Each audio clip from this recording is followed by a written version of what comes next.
Hi, hello, I'm Sam Harrison. I read, review, and discuss fantasy and science fiction books. And today, my lovely cat Barry and I are here to talk to you guys about two chapters of The Wandering Inn. So, I read chapter 18 and chapter 19G. Is that the most millennial thing I've ever done on these videos? Ooh, might be. I've got my comfy sweat jumper on. It's chilly outside and it's evening, which is why the lighting looks weird. So, lots to talk about. Let's talk about first chapter 18. I'm going to tell you now, 19 was my favourite of these two chapters, but you guys know that I love weird POVs. I actually started reading a third chapter and then was like, because it's evening, and I was like, actually, I don't want to be knackered when I record this video, so I was like, I'll do it now instead of reading a third chapter. But three chapters is doable some weeks, especially. I feel like both of these were pretty short. They're both like half an hour reads. Anyway, so chapter 18 starts with Erin kind of reveling after the concert from last week, and also we get her kind of reacting to gaining her levels. We then shift POV to Ryoka, and then, I mean, my favourite part of this is that Cheeria and Olezum had a one-night stand, which is very funny. And then, sorry, the cat wants my attention. I'll move the camera a bit so you guys can see him. Can you see him if I tilt the camera down? Oh no, no, you literally can't. What a waste. Oh, here you go. He's sitting up now. Barry? You can kind of see the top of his head. Maybe if I do this, he'll come up for some air. Barry? Well, anyway, so Cheeria and Olezum have slept together or something, which is funny. I like that Olezum is like an eligible bachelor / horn dog. A lot of time for him as a character. Although it does, unless I misread things, Olezum is into Erin. So that could be interesting. I like him as a character, and I could see him as a viable partner, but I don't know whether that's what... I don't know if this series is interested in romantic interests for the protagonists, because there's almost nothing of that in Volume 1. So, but then, like I said, we've got Val now, and Val seems to be kind of, sort of, love interest for Ryoka and Erin. So I guess we'll find out. Also, it felt like Erin talked about being interested in Hawke, but no idea. So then Ryoka goes out for a run. She's got a hangover, but Erin doesn't, because she doesn't get those because of her skills. So Ryoka goes out for a run, and Erin like stays behind and starts cleaning up the inn and things like that. But Erin goes for a run, and Val asks to go with her. The majority of the rest of this chapter is kind of like a Ryoka POV conversation with Val, where Hawke also gets invited to join the chat, as it were, using like a phone stone, basically. Like, he's got like a stone that he can use to contact nearby couriers. And also she's like, oh, with your skills, I can't keep up with you. And he's like, well, I don't want to use skills. I want to actually run, which I found really interesting. And when she says to him, like, oh, if I want to become a courier, I guess I've got to learn skills. And he's like, actually, no. Like, I think you're better off as you are. And I wonder if that's like, he doesn't want the competition, or like, I don't know. And he's like, oh, people who choose not to get skills, they just use magic instead. And I was like, what's even the point then? I'm still on this topic of what is the point in Ryoka going like, I'm not going to learn skills if she's just going to use magic? Like, she's still not doing it herself. It's not her personal strength. It's magic. Magic is literally a cheat code for reality. Like, that is how magic works. So, I don't know. I don't like it if that is where we're going with this storyline, that she's going to be able to use magic to circumvent her lack of skills. Because then that's still, that's still using the stuff available to her in this world in a way that she's kind of not done with the thingamajigs, with the levels. Anyway, so yeah, I still think that is annoying in terms of conceptually as an idea. They're both cheating. I don't know why Ryoka is okay with one and not with another. Because it's like, oh, leveling is a crutch, but like, surely so is magic. Anyway, magic is basically steroids. Ryoka, come on. So, like, stamina potions, that basically is, that like legitimately is steroids in terms of how steroids work. Anyway, so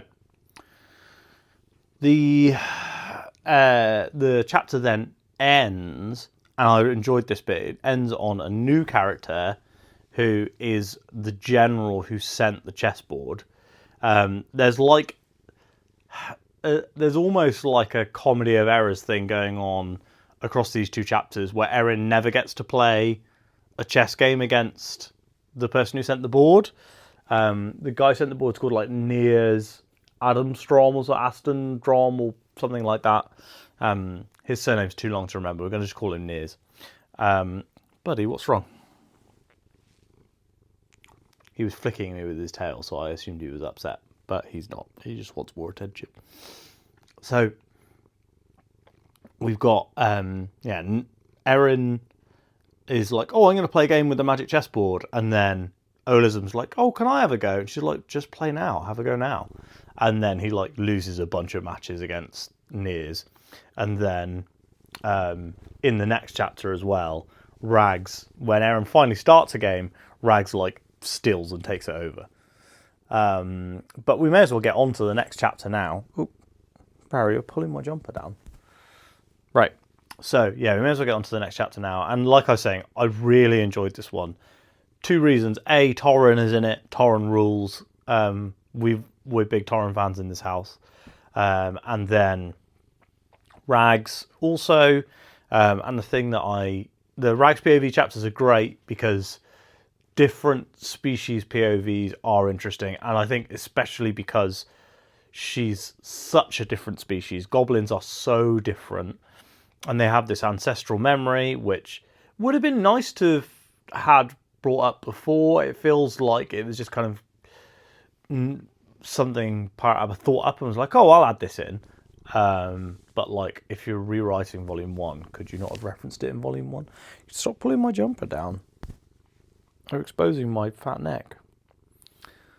Anyway, this cat, he's determined to ruin this video for you guys. So, yeah, we've got the ancestral memory stuff is how the chapter starts. Admittedly, like I was saying, it feels a bit Deus Ex Machina-y, I guess, but I do really like it. So I really liked what was done in this one. I thought it was just generally fun. So next we have the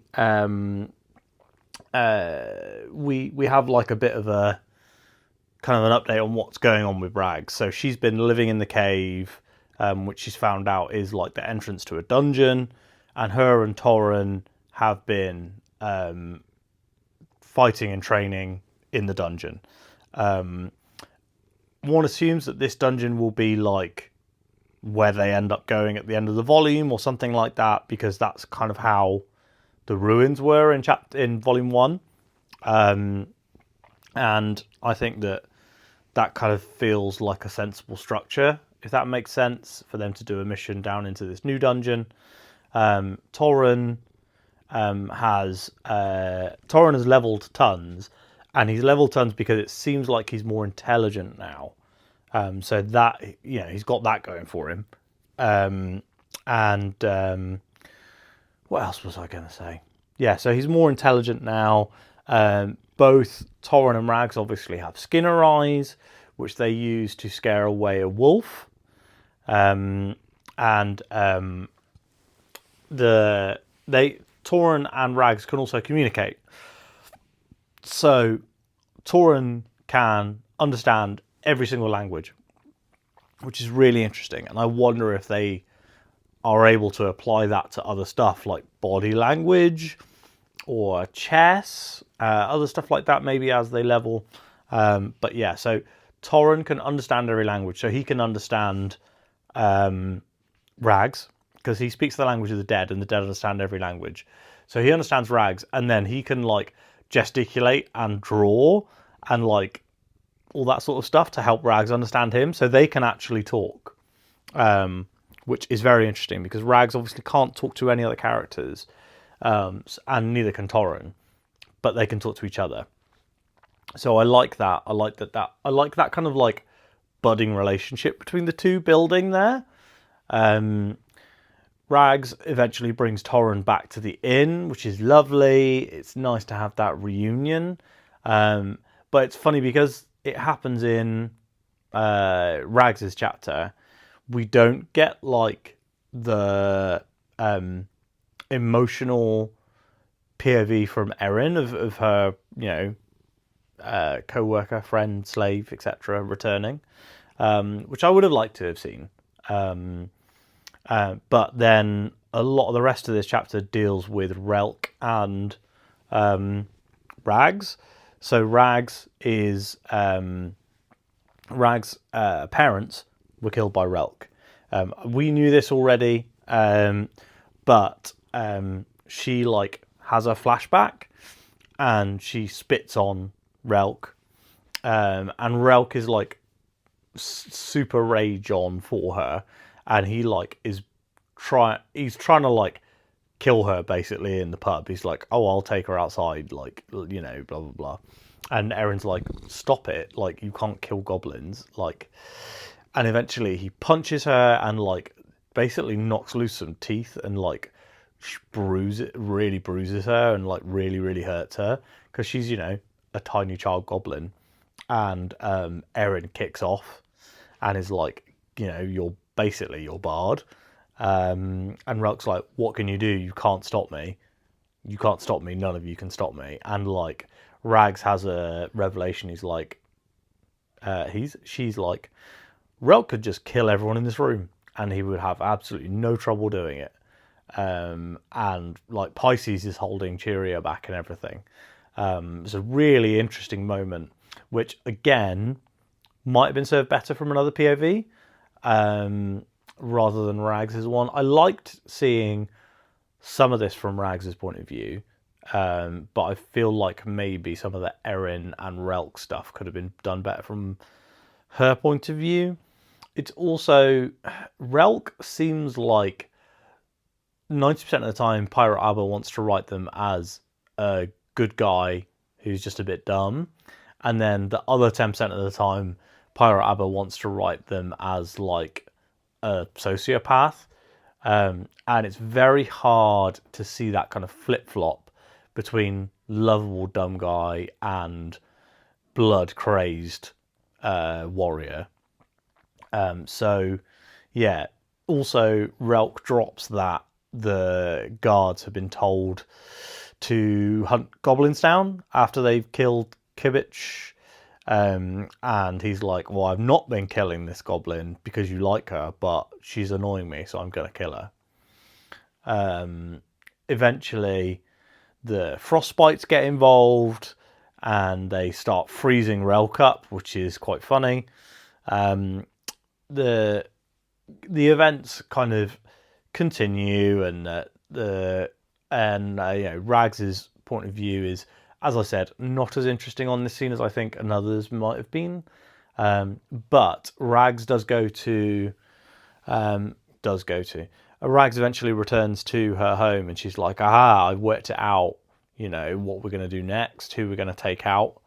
And she's kind of picks a different tribe of goblins that she's going to take out, which is interesting. They're called like the Shield Spine or something like that. Shield something. I'm sure that's it. And that's kind of where the chapter ends. I listened to both of these chapters via audiobook. So, well, a little bit. I read a few pages on the ebook for both chapter, but ended up listening to most of it via audiobook.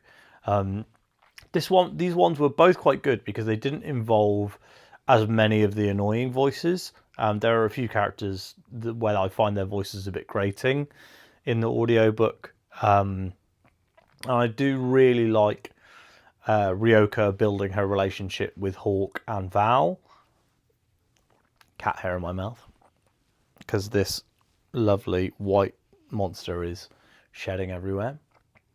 So, yeah, I like Ryoka kind of joining up with the other couriers and kind of making some progression there towards possibly becoming a courier herself. I do really like, as I said, Rag's POVs, although that scene I felt could have maybe been better from some... I've said this like 7 times. I like the Rags POV. I like spending a lot more time with Torren. I like that Torren is back in the inn now. I do think that the interaction with the main cast and Torren is more interesting than just kind of having Torren, you know? Or like just having the cast. Like, I like having him as part of that cast. 2 good chapters this week. About as good as last week's, to be honest. I feel like we were on a bit of a kind of middling path for a while. And then last week's chapter and the 2 that I've read this week were a real step up in quality. I am really interested in, like, the goblins kind of have their own side story going on, and like Torren kind of has his own side story going on, and Ryoka has her own kind of side story going on. But Erin, it kind of feels like Erin's like, I mean, she did have a big moment of growth last week, but she's not like, she's not stagnating or anything, but I feel like I don't know what her goal or what her story is right now, especially now like Torren is back, she's got the rebuilt inn. She's had some stumbling blocks on like the inn as a business, but the inn as a business is not as interesting a storyline to me as like what's going on with the general, what's going on with the Skinner Eyes, what's going on with Teriarch and Ryoka. There's lots of really interesting stuff here, but a lot of it is like a lot of really interesting stuff going on, but not a lot of it is Erin's stuff. Does that make sense? I guess the general guy is, but he's also like so far away on the other side of the world. It feels like there's nothing really going on there, like nothing immediate. Hard to say. Anyway, so yeah, I did really enjoy these chapters. Like I said, I want more direction for Erin. Maybe I'm just asking for something that the Wandering Inn doesn't have, like being a more cozy and a more meandering, very, very long form story. Maybe that's just not what we're getting from Erin. But everyone else seems to kind of have a storyline and have a goal, and her goal is just kind of like make money, which isn't exciting, I guess, to me. But yeah, I don't want to ask the Wandering Inn for things that it never said it was going to do. But the other characters do seem to have stuff going on. So it would be nice for Erin to have something going on. I guess her thing that's going on is the chess stuff, but I want more, is all I'm saying. I want something more kind of immediate and a bit more thrilling. Anyway, so yeah, good chapters, as I said. I'm giving you guys a lot of negative points, but that is because I like the chapters so much, I wanted to nitpick them a bit. hopefully you've enjoyed this video and you don't feel the need to nitpick it. If you have liked it, drop down and give it a like. If you would like to not nitpick, just say very nice things, go down to the comments down below. I am struggling to find time to reply to comments at the moment, but I do read every single one. So if you want to say anything or drop me a message or anything like that, please do so down in the comments below.